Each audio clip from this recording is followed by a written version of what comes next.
తండ్రి ప్రభావ మరియు పరిశుద్ధ ప్రభావ మీ యొక్క జ్ఞానంతో తండ్రి ఏంటంటే ఆధ్యాత్మికంగా తండ్రి తెలుసుకోవడానికి ఇక్కడ ఉన్నటువంటి ప్రతి ఒక్క బిడ్డని తండ్రి వినిచేవి గ్రహించుకున్న ప్రయాణం ప్రతి ఒక్క బిడ్డకి అనుగ్రహిస్తానని అదే చేస్తున్నాం పంపండి. ఐదవ మాట యోహాను సువార్త 19వ అధ్యాయం 28వ వచనం అండి.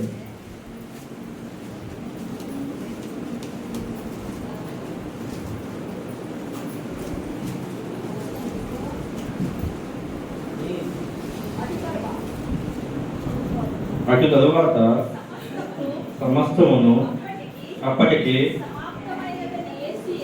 సమాప్తమైనదని యేసు ఎరిగి లేఖనము నెరవేరినట్లు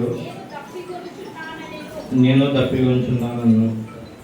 ఇక్కడ మరి ముఖ్యంగా మెయిన్ ఏంటంటే నేను తప్పికొంచున్నాను అంటే ఇక్కడ లేఖనము నెరవేరినట్లు లేఖనాలు నెరవేరపడవలసి ఉన్నది కనుక మనం ముఖ్యంగా చూసుకుంటే యేసుక్రీస్తు వారు శివులపైకి మాటలను బట్టి మనం సహజంగా లోకపరంగా చూసుకుంటే మనం పుట్టేటప్పుడు ఎంత ముద్దుగా ఉంటాయో చిన్నపిల్లవాడు పుట్టేటప్పుడు చాలా ముద్దుగా ఉంటాయి కదా. అదేవిధంగా చనిపోయినప్పుడు కూడా చివరి మాటలు పలికే మాటలు అంతే అమూల్యంగా ఉంటాయి కదండి.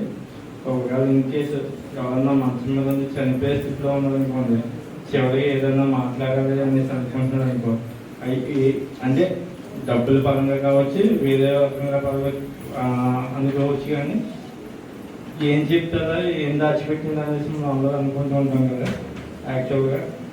కానీ ఇక్కడ యేసుప్రభు వారు లోకపరంగా కాదు కానీ శారీరక పరంగా కూడా కాదు కానీ దప్పిక అనే మాట గురించి ఇక్కడ చదువుకున్నట్లయితే కీర్తనలు 28వ అధ్యాయం 15వ వచనం అండి. నా బలం ఎండిపోయి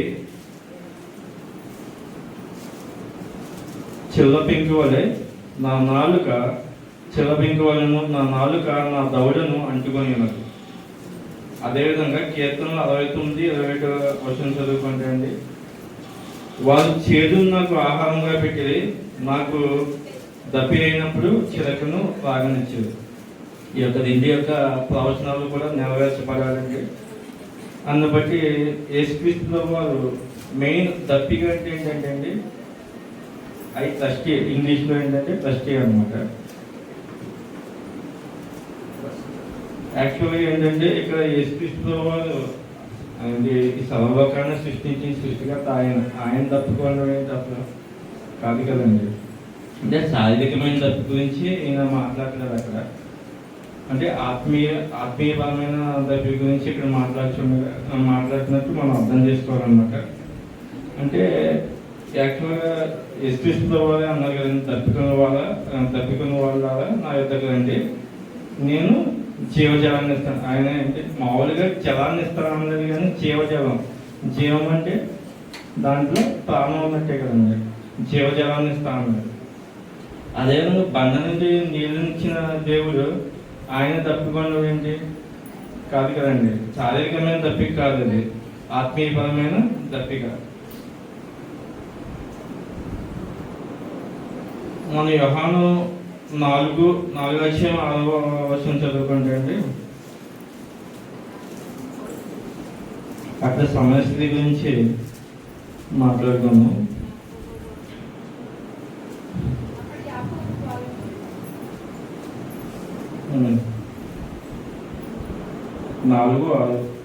యాకోబు తన కుమారుడైన యేసుకి ఇచ్చిన భూమి దగ్గరనున్న సుఖాలను ఊరికి వచ్చిన అక్కడ యాకోబు ఉండెను కనుక యేసు ప్రయాణం వలన అలసి ఉన్న రీతిని ఆ బావి వద్ద కూర్చున్నాను. సుఖాలైన ఊరుందండి, అంటే యేసు ప్రయాణం చేస్తే అలాగే వెళ్తున్నప్పుడు ఆ బావి దగ్గరికి వచ్చారనమాట.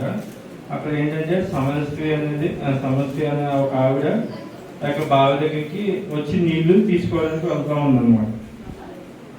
యాక్చువల్గా 9వ వచనంలో ఏం రాయబడి ఉందంటే, ఆ సమరయ స్త్రీ యూదుడైన నీవు సమరయ స్త్రీ అయిన నన్ను దాహాన్నికమని ఎలా గడుచున్నామని ఆయనతో చెప్పాను.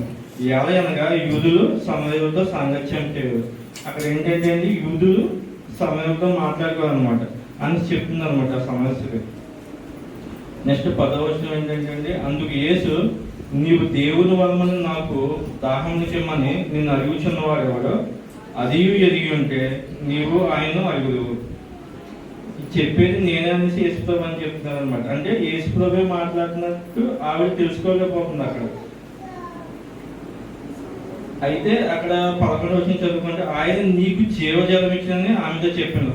అప్పుడు ఆ స్త్రీ, అయ్యా, ఈ బావి లోతైంది, చేదుకుంటూ నీకేమీ లేదే, ఆ జీవజలము ఎలాగ నీకు దొరుకును? తానును తన కుమారును పశువుని ఈ బావి నీరు తాగి మాకు ఇచ్చిన మన తండ్రిని యాకోబు కంటే నీవు గొప్పగా వాడవా అని ఆయన అడిగాడు. అందుకు యేసు, ఈ నీళ్లు తాగు ప్రతి వాడును మళ్ళీ తప్పికొండు. అంటే శారీరకమైన తప్పికంటే దాహం అన్నమాట. అంటే కొంతమంది ఏంటంటే ధనం సంపాదించుకోవాలనుకుంటారు, అదొక తప్పిక. కొంతమంది పాలిటిక్స్లో మంచి పొజిషన్లో ఉండాలి, ఇప్పుడు రాజకీయంలో తిరగాలనేసి అనుకుంటుంటారు, అదొక తప్పిక. ఆ విధమైన తప్పిక గురించి మాట్లాడలేదండి యేసుక్రీస్తు ప్రభువారు. ఇక్కడ ఆ స్త్రీతో మాట్లాడినప్పుడు అందుకు వేసి, ఈ నీళ్లు తాగు ప్రతి వాడును మళ్ళీ తప్పుకుంటాడు, కానీ నేను ఇచ్చే నీళ్లు తాగు వాడు ఎప్పుడు తప్పికొండు అనమాట. ఆయన ఇచ్చే నీళ్లు తాగితే ఎప్పుడు కూడా తప్పికోవడం అనమాట. నేను వానికి ఇచ్చిన నీళ్లు నిత్య జీవంకే వాడిలో ఊరికి నీటి బుక్కగా ఉందని ఆమెతో చెప్పినాను. ఇక్కడ యేసుక్రీస్తు ప్రభువు ఆమెతో, నేను ఇచ్చే నీళ్లు తాగితే నిత్య జీవం. మనం అందరం కూడా దానికోసమే కదండి ఈ యొక్క లోకంలో నివసించినంత కాలం కూడా ఏదో తింటాము, ఉద్యోగాలు చేసుకుంటాము, వస్తాము. కానీ ఏంటంటే చనిపోయిన తర్వాత ఎక్కడికి వెళ్తాం అనేది అదే కదా మెయిన్ ఇంపార్టెంట్. నిత్య జీవంలో ఆయనతో కూడా ఉండాలనేసి ఒక ఆశ. ఇక్కడ ఆ యొక్క సమస్యతో కూడా దేవుడు అదే చెప్తున్నాడు అనమాట. నువ్వు మారాలి, ఆ సమస్యతో చెప్తున్నాడు అనమాట. నువ్వు మారితే అదే నాకు మేలు అనేసి ఆ రీతిగా అక్కడ చెప్తున్నాడు. నేను ఇచ్చే నీళ్లు తాగితే నువ్వు ఎప్పుడు కూడా తప్పికొను అనేసి. అంటే ఆత్మీయంగా ఆమె తన వైపు చెప్తున్నాడు అనమాట యేసుక్రీస్తు ప్రభువు. అంటే నువ్వు రక్షణ పొందాలి, రక్షించబడాలి, మారు మనసు పొందాలనేసి. నెక్స్ట్ ఏంటంటే కింద వచనం చూసుకుంటే అండి 40 వచనం 4:40. ఆ సమయంలో ఆయన వద్దకు వచ్చి తమ యొద్ద ఉండుమని ఆయన వేడుకుంది కనుక ఆయన అక్కడ 2 దినములు ఉండెను. ఆయన మాటలు విన్నందున ఇంకను అనేకులు నమ్మి ఆ స్త్రీని చూచి, ఇక మీదట నువ్వు చెప్పిన మాటను బట్టిగాక మా మట్టుకు మేము విని ఈయన నిజముగా లోకరక్షకుడని తెలుసుకొని నమ్ముచున్నాను. ఆ స్త్రీని బట్టి అక్కడ ఆ సమస్యలు కొంతమంది, చాలా మంది సాక్ష్యం ద్వారా రక్షింపబడ్డారు. దేవుడు కూడా కోరుకునేది అదేండి, అంటే నశించిపోతున్న ఆత్మను వెదకి రక్షించాలి. అది అటువంటి తప్పిగా యేసుక్రీస్తు ఆ సిలువలో 5వ మాటలో పలికి ఉన్నారు. దేవుడి యొక్క చిన్ని 5వ మాటను దీవించుగాక.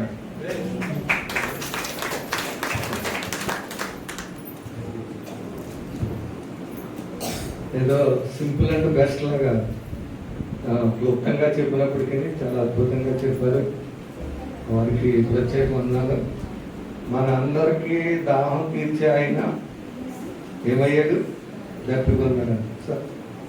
దాహం కొన్న యేసయ్య నాకై దాహం మీద పాట జీవజలములు ఇచ్చేవాడు. ఆయన దాహం కొని మన దాహాన్ని తీర్చాడంట. హల్లెలూయా. సో అద్భుతంగా వివరించారు. ఇంకా నాకు పాటే అద్భుతం అనిపించింది. ఆయన మనల్ని నన్ను ఎంతగానో ప్రేమించిదివో, నేను అంతగా నిన్ను మనమే నన్ను ఎంతగా ప్రేమించిదివో నిన్నంతగా దూషించితిని. తర్వాత నన్నెంతగా ప్రేమించితివో, రెండోది లైన్, నన్నెంతగా నీవు ఎరిగితివో నిన్నంతగా నేను మర్చిపోయింది. సరే, మనల్ని ఎంతగానో ఆయన ఎరిగితే మనం ఏం చేస్తున్నాం? మర్చిపోతాం. ఆయన ఎంతో మనం ప్రేమిస్తే మనం ఏం చేస్తున్నాం? దూషిస్తున్నాం. ఇది అద్భుతమైన పాట వాక్యం చక్కగా చప్పలు కొట్టి వారిని అభినందిస్తున్నాం. సో మనకి లాస్ట్ 2 వర్డ్స్లోకి వచ్చేసాం.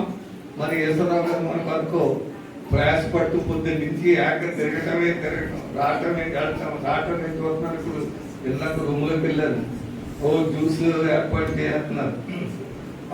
మరి ఇంకేంటిది, సో పంచదార ప్యాకెట్లు తెచ్చేసారు. తర్వాత ఐస్ వాటర్ వచ్చేస్తున్నారు. మన సుబ్బలక్ష్మి గారు నేరద గారు కూడా పనులు అప్పుడే నిమగ్నం అయిపోతుంది. ఎవరి కోసం? మనందరికీ చక్కటి రచన ఇవ్వాలని వారి ప్రేమతో ఎంతో ధనం ఖర్చు పెట్టి మన కొరకు తయారు చేస్తున్నారండి. ఆల్రెడీ రెడీ టు ప్రిపేర్, అది రెడీ అయిపోవడానికి సిద్ధంగా ఉంది. అందరూ దేవుడికి స్తోత్రం చెప్పండి. సంతోషంగా ఉన్నారు అందరూ, గట్టిగా స్తోత్రం చెప్తాం. మరి లాస్ట్లో వారు మనకి గ్రీటింగ్స్ అంటే ఆ యొక్క డ్రింక్స్ తీసుకోకముందు ఈశ్వరరావు గారు మా గ్రీటింగ్ కూడా చెప్తారు, నాకు కూడా విన్నాం. మరి ఇప్పుడు